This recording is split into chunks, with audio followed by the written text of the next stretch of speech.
आज रायरंगपुर सहरस्थ मुर्मू छक निकटरे मिलन स्टूडियो मालिक तथा रेकर्डिस्ट रामचंद्र सोरेन द्वारा उद्घाटित हो जाइछि।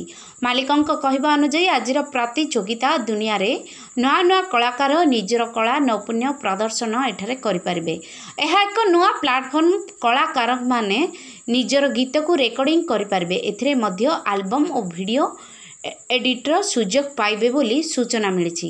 एथिरे म्यूजिक सियान Prashant Nand, music director Chandan Baske, Ramakant Hansda, lyrics Karan Murmu, अभिनेता Pintu Soren, music director Thomas Baske, गायक और गायिका यथा सुनाराम सिंह, सत्यराम मुना, जमुना टुडू, अनिता बेसरा, कुमार सावन, मदन मांडी, बीपी सिंह, बोईपाई प्रमुख अतिथि वृंद उपस्थित थिले।